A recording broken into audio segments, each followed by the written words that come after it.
Hello everyone, কেমন আছো তোমরা সবাই? আশা করছি তোমরা সবাই খুব ভালো আছো। যে যেখানে আছো ঈশ্বরী কি পাই, আমরাও ভালো আছি। তো আমার নতুন আরেকটি ব্লগে তোমাদের সবাইকে জানাই ওয়েলকাম। আই হোপ আজকের ব্লগটাও তোমাদের ভালো লাগবে। তো এখন ঘড়িতে 1টা বাজতে 5 মিনিট বাকি। সকালের কাজকর্ম সমস্ত কিছু শেষ করে এবারে স্নান করে এসে আগে সিঁদুরটা পরে নিয়েছি। সিঁদুরটা পরে এবারে দেখো পুজো দিতে বসে পড়লাম। পুজো দেওয়ার আগে নাকি সিঁদুরটা পরে তারপরে সে পুজোটা দেওয়া ভালো। একটা বোন আমাকে কমেন্ট করে বলেছিল, কিন্তু মাঝে মধ্যে না আমি আবার ভুলে যাই। অনেক সময় দেখবে এমনিতেই পুজো দিয়ে নিই, তারপর গিয়ে সিঁদুরটা পরি। তো আজকে মনে আছে তাই আগে সিঁদুরটা পরে নিয়েছি। তো যাক, এদিকে আমার পুজো দেওয়া কমপ্লিট। পুজো দেওয়ার পর এবারে দেখো বাসন কুসনগুলো এখন মেজে নিচ্ছি, কারণ আমি তো আবার সন্ধ্যাবেলার পুজো আছে। তো এখন যদি মেজে না রাখি না, সেই বিকেলের দিকে আমাকে আবার মাজতেই লাগবে। তো তাই সময়ের কাজ সবসময় সময় করাই চেষ্টা করি, কারণ আরও তো কাজ থাকবে।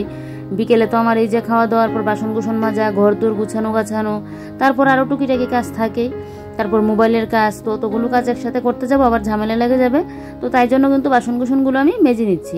তো আমি সবসময় এটা করে রাখি, যদি কোনোদিন ভিডিও শ্যুটও না করি তারপরেও কিন্তু আমি বাসন কুসনগুলো মেজেই রাখি। মাঝে মধ্যে যদি মানে বেশি ইচ্ছে না হয় তখন গিয়ে যদি বিকালে বাসনগুলো মাজি।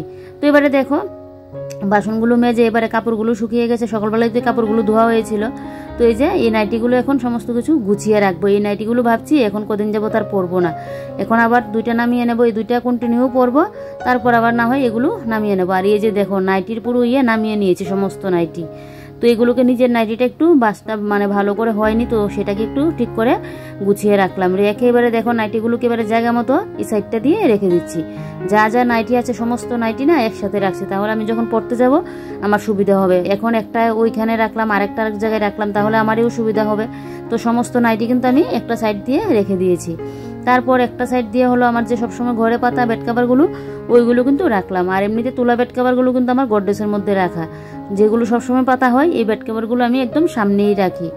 তো সেই এবারে দেখো সমস্ত আরও টুকিটাকি ছোটো ছোটো কাপড় থাকে, তো ওই যে বালিশ কভার, কুল বালিশের কাভার, মানে ঘরে যেন কাপড় চোপড়ের আর শেষ নেই জানো তো, এরকম। আর যত পুরনো কাপড় পরে এখন আমি কি করি, এগুলোকে একদম চিড়ে নিয়ে কোনো কিছু ঢাকা দিয়ে নেই, তারপর আবার ছোটো ছোটো করে রান্নাঘরের জন্য কাপড় বানিয়ে নিই মোছার জন্য, এরকম কিন্তু করি।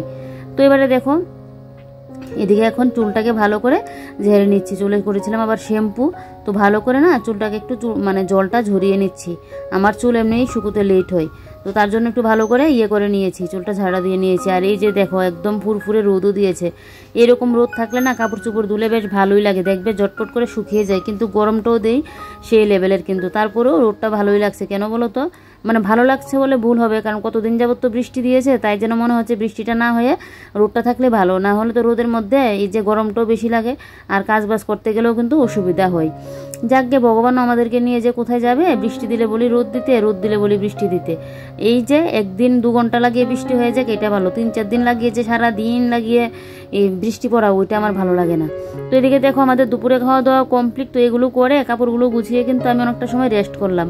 তারপর তোমাদের দাদাভাই আসলো, আসার পর এই যে দুপুরে খাওয়া দাওয়া করে নিয়েছি, নিয়ে একদম সমস্ত বাসন কুসনগুলো এখন মেজে একদম ধুয়ে নিচ্ছি। এগুলোও ফেলে রাখবো না। আগে একটা সময় আমার জানো তো কি একটা বাজে অভ্যাস ছিল, দুপুরবেলা খাওয়ার পর বাসন মাজতে আমার ইচ্ছেই হতো না। সেই বাসন সন্ধ্যাবেলায় যখন আবার করতে টিফিন করতে আসতাম বা মানে রাত্রিবেলায় রান্না করতে আসতাম, তখন গিয়ে আমি এই বাসন কুসনগুলো মাজতাম। কি যে একটা বাজে অভ্যাস ছিল। যাক বাবা, এই অভ্যাসটা আমার এখন দূর হয়েছে। দেখবে অনেক সময় রাখলে না একসাথে একটা কাজ পড়ে থাকে, আর এইভাবে আমি মনে করি এটো বাসন এইভাবে ফেলে রাখাও কিন্তু উচিত না, মেজে ঘষে নিলেই ভালো হয়। তো এদিকে দেখো আবার তো সকালবেলায় রান্নাঘরের কাপড়গুলো ধুয়েছিলাম, দেখিয়েছিলে গরম জল করে ধুয়েছিলাম। তো এই কাপড়গুলো এবারে গুছিয়ে রাখছে। আজকে বেশ কতগুলো নাইটিও ধোয়া হয়েছে, আর এদিকে রান্নাঘরের কাপড়গুলো ধোয়া হয়েছে। তো যদিও নাইটিগুলোর মধ্যে গরম জল দেয়নি, আগের দিন ভিজানো ছিল আর কয়েকটা সকালে ভিজিয়েছিলাম। তো যাক এগুলো ধোয়া হয়ে গেছে। আর এদিকে আমার এই কাপড়গুলোর মধ্যে কিন্তু দেখো গরম জল দেওয়াতে অনেকটা কিন্তু পরিষ্কার হয়েছে, একদম তেল ছিটে একটা ফুটোও কিন্তু নেই। তো এবার না 2টা শুধু মানে তেল চিটেগুলো মোছার জন্য রাখবো, আর বাদ বাকিগুলো এমনিতে রাখবো। একসাথে সমস্ত কিছু দিয়ে যদি মুছতে যাই না, তাহলে দেখবে মানে সবগুলো কিন্তু একদম তেল চিটে দিয়ে ভরে থাকে, ওই যে গরম জল দিয়ে পরিষ্কার করতে লাগে। দেখো রান্নাঘরে কতগুলো কিন্তু কাপড়। আরেকটা মশলাদানিটা ঢাকা দিয়ে দিলাম আর একটা কাপড় দিয়ে। বললাম না ওই যে আমার ধনের কৌটোটার মধ্যে কি যেন গুরু গুরু মানে কালো কালো কি যেন পড়ে থাকে, তো এরকম ঢাকা দিয়ে রাখাতে এখন আর পড়তে পারে না, জানি না এগুলো কি। তো তো যাই হোক এখন আর দেখছি এবারে নেই। তো এবারে দেখো কাপড়গুলো গুছানো হয়ে গেছে, এগুলো এখন আমার হাতের কাছেই কিন্তু রাখলাম, মানে নিচটাই রাখলাম। তারপরে এবারে এখন ঘরটা ঝাড় দিয়ে নেবো, ওই যে আমার বিকেলের কাজ বা শুরু হয়ে গেল। তো এবারে ঘরটা ঝাড় দিয়ে নিলে বেশ। আর তোমাদের দাদাভাই খাওয়া দাওয়ার পর এখন একটু বসলো, যে মোবাইল দেখছে, তো বলছে এখনই চলে যাবে। তোমাদের দাদাভাইকে আবার 2টা জলের বোতলও ভর্তি করে দিতে বলছে। তো আমি এবার বলছি ঠান্ডা জল নিবে কিনা এরকম। তো দেখি আরেকটা বোতলের মধ্যে ঠান্ডা জল দিয়ে দেবো, কারণ দোকানের বোতল আর আমার ঘরের বোতল কিন্তু আলাদা করে রাখা, তাই। তো এবারে দেখো আগে ঘরটা ঝাড় দিয়ে নিচ্ছি। আর আমার তো বিকেলে ঘর ঝাড় দেওয়ার তেমন থাকে না। একে তো ঘর আজকে পুরো ডিপ ক্লিন করেছিলাম, আগের ব্লগে দেখিয়েছিলাম, মাসের ডিপ ক্লিনটা করলাম। তো বেশিক্ষণ তো আর হয়নি, তো ঘরের কিন্তু আমার ধুলোবালিও পড়েনি। তো তার জন্য এমনিতেই মানে পাখাটা চালানো অবস্থায় কিন্তু আমি ঝাড় দিয়ে নিয়েছি। না হলে কিন্তু আমি পাখা চালিয়ে কিন্তু ঘর ঝাড় আমি মানে কখনো কিন্তু দিই না, কারণ ধুলোবালিটা তাহলে গড়িয়ে আসবে আবার, তাই জন্য। আর জিনিসপত্রের উপরে গিয়ে পড়বে, তাই। তো আজকে তো ডিপ ক্লিন যেহেতু করলাম, বেশিক্ষণ হয়ও নি, ঘরটর মুছলাম, এখন ঘর পুরো ফ্রেশ বলে এমনিতেই ঝাড় দিয়ে নিয়েছি। আর বিশেষ করে তোমাদের দাদাভাইও বসে রইলো। তো যাই হোক এবারে দেখো এখন কয়েকটা তুলসী পাতা নিয়ে নিচ্ছি। তা আমি তো একরকম মানে এইরকম না, 2-3 দিনের জন্য তুলসী পাতা পেরে কিন্তু রেখে দিই, তাহলে পুজো দিতে আসলে না ওই যে স্নান টান করে রোদের মধ্যে দাঁড়িয়ে তুলসী পাতা পাড়া, ওইগুলো আমার জন্য ভালো লাগে না। আর আমার স্নান করে এসে না ওই যে পুজোর বাসন মাজা, তারপর এই তুলসী পাতা পাড়া, মানে ওইগুলো আমার একদম অসহ্য লাগে। ঠাকুরের জায়গাটা মুছবো ঠিক, কিন্তু বাসন কুসনগুলো আমি মেজে রেখে দিই, আর তুলসী পাতাটাও কিন্তু আমি পেরে রেখে দিই। এখন যে পারলাম না, একদম পুরো আমার 2-3 দিন হয়ে যাবে। তো তুলসী পাতাটা জায়গা মতো রাখলাম। এদিকে তোমাদের দাদাভাই ওখানে চলে যাবে, আর আমি এদিকে দুপুরে যে একটু শুয়েছিলাম, বিছানাটাকে একটু গুছিয়ে গাছিয়ে রাখছি। যাক, এদিকে আমার বিছানা তো গুছানো হয়ে গেছে। এবারে চুলে একটু এখন সিরাম লাগিয়ে নিচ্ছি। এই যে দেখো, চুলে যে শ্যাম্পু করলাম না, এখন যদি সিরামটা না দেই না, বাপরে বাপ, আমি চুল আর করে রাখতেই পারবো না। আর বিশেষ করে সেদিন দিয়েছিলাম হেনা, তো চুলে আরও যেন চুলগুলো একদম ফুলে গেছে যেন। তো সেদিন হেনাটা করাতে যেন একদম ভালোই লাগছে। হেনা করলে না আমার চুলটা একটু কমে উঠে, এই যে আলস্য লাগে, মানে সবসময় যেন মানে ইচ্ছেও করে না যে চুলে যে হেনা করবো। ওই যে একবার লাগানো, তারপর অনেকটা সময় বসে থাকা, তারপর আবার সেই মাথা ধুতে গেলেও মানে কতটা হয় চুলটা পরিষ্কার করতে গেলেও। তো যাক, কিন্তু চুল মানে এরকম যদি হেনা করি না, মাসে মানে 2বার করে করি, তাহলে আমার কিন্তু চুলটা অনেকটাই ভালো থাকে, চুলটা কিন্তু একদমই কম উঠে। কিন্তু সবসময় আর ইচ্ছে হয়ও না করতে। যাক, করে তো নিলাম চুলে হেনা। তো এবারে শ্যাম্পু করতে না চুলগুলি যেন অনেকটাই ফুলে গেছে। তো এবারে দেখো চুলে একটু সিরাম দিয়ে নিলাম, যাতে চুলটা একটু মানে হয়ে থাকে, মজে থাকে। তো তার জন্য সিরামটা দিয়ে এবারে বাইরে এসে চুলটা আশ্রয় নিলাম, কারণ আমার তো চুল উঠবে আমি জানি, তাই। তো এবারে দেখো উপরে করে কিন্তু আমি চুলটা বেঁধে নিয়েছি।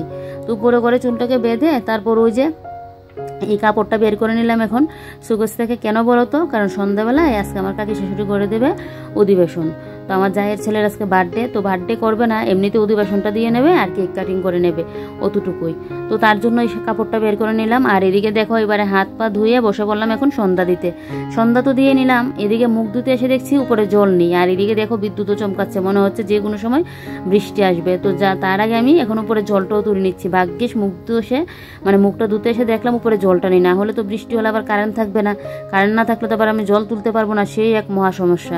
যাক, জল তোলা হয়ে গেছে। তারপর এদিকে দেখো কাপড়টা পরে নিয়েছি। আমি যে কোনো মানে পুজো অনুষ্ঠান বাড়িতে হলে না, আমি তো কিন্তু তখন শাড়ি পরি, মানে পুজো অনুষ্ঠান বলো, বিয়ের মানে যে কোনো অনুষ্ঠান হলে তখন কিন্তু আমি শাড়িটা পরে নিই। তো এই শাড়িটা কিন্তু আমার অনেক দিন হয়েছে জানো তো, অনেক দিন এক কথায়। তো আমি তো সবসময় পরি না, তাই আমার শাড়িগুলো কিন্তু ভালোই থাকে। সবসময় যদি শাড়ি পরতাম তাহলে কিন্তু বেশি দিন আর টিকতো না। তো চুলটা উপর করে বেঁধে নিয়েছি, আর এই ব্লাউজটার সাথে এই শাড়িটা পরলাম, যেহেতু একটু কাপড়টার মধ্যেও নীল কালারেরই আছে, তাই কিন্তু মানে কাপড়টার মধ্যে নীল কালার না, কাপড়টার মধ্যে বেগুনি কালারেরই আছে। তারপরও মানে বেশি একটা লাগছে না, কিন্তু খারাপ লাগছে না, একদম ঠিকঠাকই লাগছে। যাই হোক, শাড়িটা পরে নিলাম, নিয়ে এবারে দেখো রান্না করে এসে ভাবলাম তো এখনও তো শুরু হয়নি, তো আমি একটু রুটিটাকে কাই করে নিই। রাত্রিবেলায় আবার তোমাদের দাদাভাই বলছে রুটি খাবে, তো দেখলেই দুপুরবেলায় প্রেশার কুকার টুকার ধুয়ে নিয়েছি। আমি যখন ভাবি যে রাত্রিবেলায় রুটি খাবো, তখন আমি কি করি, একদম বিকেলবেলায় প্রেশার কুকারটা ধুয়ে নিই, কারণ রাত্রিবেলা তো আর প্রেশার কুকারটা মাজতে পারবো না, তাই। তো এবারে দেখো রুটির জলটা বসিয়ে এদিকে কৌটোর মধ্যে দেখছি লবণ মানে নুনটা শেষ হয়ে গেছে। তো এদিকে কৌটোর মধ্যে নুনটা নিয়ে নিলাম, নিয়ে এবারে চলো এখন আটাটাকে কাই করে রাখি। আটাটা কাই করে তারপর যাবো কাকিমণির ঘরে। তো এদিকে জলটা ফুটছে, আর এদিকে আটার পরিমাণও আজকে কম। তো যে আটাটা আছে না, ওইটা পুরোটাই আমার মনে হচ্ছে লেগে যাবে। এই যে দেখো পুরো আটাটা কিন্তু দিয়ে দিয়েছি। তো এবারে রুটিটাকে ভালো করে একদম মেখে নিয়ে এবারে দেখো গুল গুল করে নিচ্ছি। এখন কিন্তু রুটি করব না, রুটি একদম খাওয়ার সময় করব। এদিকে সময়ও হয়ে যাচ্ছে, ওরা চলে আসবে, তো তার জন্য কিন্তু আমি ঝটপট করে ইয়েটা করছি। এদিকে কিন্তু আবার আমাদের এখানে কারেন্টও চলে গিয়েছে, বৃষ্টিও কিন্তু নেমেছে জোর কদমে, আর এদিকে চলে গেল কারেন্টও। এই যে দেখো এখন কিন্তু কারেন্ট নেই। তো মোবাইলের ফ্ল্যাশ আর এমনি তো আমার ঘরে লাইট আছেই। তো তো সেইগুলো দিয়েই কিন্তু আমি ভিডিওগুলো শ্যুট করছি। তো এই যে দেখো মানে রুটিগুলোকে কিন্তু কাই করে একদম গুল করে যাচ্ছি, একটু কাজ কমিয়ে রাখছি, তাহলে রুটি করতে আসলে না আমার আর কোনো অসুবিধা হবে না। অনুষ্ঠান শেষ হয়ে গেলে তারপর রুটিটা ঝটপট করে নিতে পারবো। তো সমস্ত রুটিগুলো এদিকে মানে মানে মাখা আর করা হয়ে গেছে। এবার আমার এত পরিমাণে জল তেষ্টা পেয়েছে না, তোমাদেরকে কি আর বলি। তো এখন আগে একটা গ্লাস জল খেতে লাগবে। আর আমি তো সাউন্ডটা অফ করে রাখছি বলে তোমরা বুঝতে পারছো না, বাইরে কিন্তু বৃষ্টি হচ্ছে জোর কদমে। তো যাই হোক, আমার বৃষ্টি হোক বালা, কিন্তু মানে এই যে কারেন্টটা নেই এটা যেন ভালো লাগছে না, চারিদিকে একদম ঘুটঘুটে অন্ধকার হয়ে আছে। তো এই যে দেখো একটা গ্লাস জল নিয়ে নিলাম ঠান্ডা, তারপর জলটা খেয়ে চলে আসলাম কাকিমণির ঘরে। তো আসার পর কিন্তু প্রায় 20-25 মিনিট পর কিন্তু কারেন্ট আসলো। এই যে দেখো অধিবেশন যে দেওয়া হচ্ছে। তো আমরা তো অনুকূল ঠাকুরের দীক্ষিত, তোমরা জানোই প্রত্যেক শুক্রবার আমরা নিরামিষ খাই। তো সেই আজকে ওই মানে আমার জায়ের ছেলের বার্থডে উপলক্ষে কিন্তু আজকে দেওয়া হচ্ছে। তো এই যে দেখো এখন কীর্তন চলছে, আর আমি এখানে সাউন্ডটা মিউট করে দিলাম, আমার বয়সটা দিচ্ছি, যদি আবার কপিরাইট চলে আসে সেই বয়ে, জানি না কপিরাইট আসবে কি না, তারপরেও আমি দিলাম না, কারণ একবার আশ্রমে গিয়ে এরকম গান চালানো ছিল। তবে ওরা তো নিজে গান করছে, ওইটা তখন গান চালানো ছিল, তাই কপিরাইট চলে এসেছিলো, তো সেই ভয়ে আমি আর দিইনি। তো এদিকে কীর্তন হচ্ছে, আর এদিকে দেখো আমার যা, তারপর এই যে এই আমার কাকি শাশুড়ি, আমার জায়ের মা, আমার শাশুড়ি মা, সবাই মিলে কিন্তু আমরা এই যে দেখো এখানে বসেছি। মানে মহিলারা ওই দিকেও মানে ওই ঘরেও বসলো, আবার এই সাইডটা দিয়েও কিন্তু আছে। তো সবাই মিলে দেখো এখানে বসে মানে গান শুনছি, কীর্তন করছি।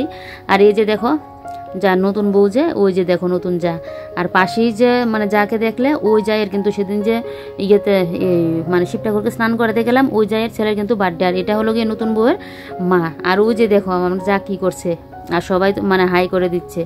যাই হোক, এই যে দেখো আমাদের গল্প গুজবও চলছে, আর এদিকে কীর্তনও চলছে, আর ভিডিও করছি তো, আর সবাই দেখো একদম ক্যামেরার দিকে তাকিয়ে হাসাহাসি করছে। যাক, এবারে কীর্তন শেষ হয়ে গেল, প্রসাদ টসাদ খাওয়া হয়ে গেল, এবারে হলো কেক কাটিংয়ের পালা। এই যে দেখো কি সুন্দর করে সাজিয়েছে, দেখো কি ভালো লাগছে না দেখতে।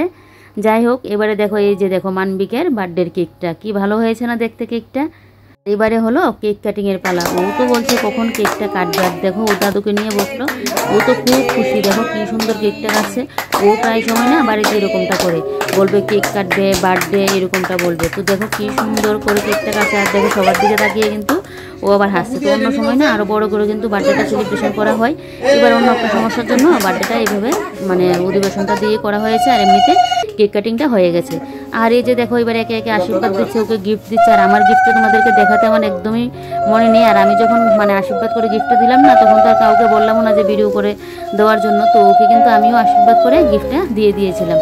মানে ঘর থেকে যখন আনলাম না, একদিকে বৃষ্টি হচ্ছিলো, আর আমি ভুলে গেছি তোমাদের সাথে গিফটটা শেয়ার করার জন্য। যাই হোক, এবারে বার্থডের কেক টেক খেয়ে তারপর চলে আসলাম ঘরে। এসে এদিকে রুটিটা করে খাওয়া দাওয়া করে নিলাম। দুপুরে তো আমার এই নিরামিষ সবজি ছিল, আর ঢেঁকির শাক করেছিলাম, ওইটা ছিল, ওইটা দিয়ে খাওয়া হয়ে গেল রুটি দিয়ে। তারপরে এই যে দেখো এবারে থালা বাসনগুলো মেজে জায়গা মতো রেখে দিয়েছি, আর গ্যাসটা সমস্ত কিছু মুছে পরিষ্কার করে নিয়েছি। এবারে শুধু এই জায়গাটা মুছবো, আমি মুখটা মুছবো, বেশ অতটুকুই, তাহলে আমার কাজবাজ মানে পুরো কমপ্লিট। যাই হোক বন্ধুরা, আজকে দুপুর থেকে একদম রাত পর্যন্ত সারাদিনের ব্লগটা তোমাদের কীরকম লাগলো কমেন্ট করে কিন্তু বলবে। ভালো লাগলে একটা লাইক করে দেবে, অনেক ভালো লাগলে একটু শেয়ার করে দেবে। আর নতুন কোনো বন্ধু যদি আমার চ্যানেলে এসে থাকো, আমার চ্যানেলটিকে কিন্তু সাবস্ক্রাইব করে পাশে থাকবে। আর এই যে দেখো এই জায়গাটা মুছে একদম পরিষ্কার করে নিয়েছি, আর কাপড়টা যে দেখলে ওইটা কিন্তু এখন উপরে মেলে দিয়েছি। তো দেখো আবার আরেকটা কাজও পড়ে গেল, এদিকে দেখছি আবার 2টা বোতল খালি পড়ে আছে।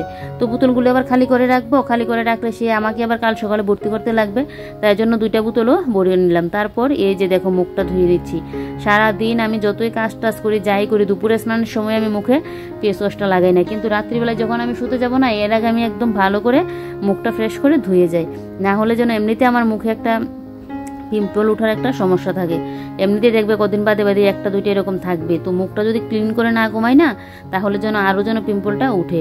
তো সবসময় যদি মুখটা ধুয়ে ঘুমাই তাহলে আবার কোনো অসুবিধা হয় না। যাই হোক, এদিকে আমার মুখ ধোয়া হয়ে গেছে, আর এই যে রান্নাঘরও পুরো পরিষ্কার। তো চলো বন্ধুরা, আজকের ব্লগটা এখানেই শেষ করছি। Bye bye, good night.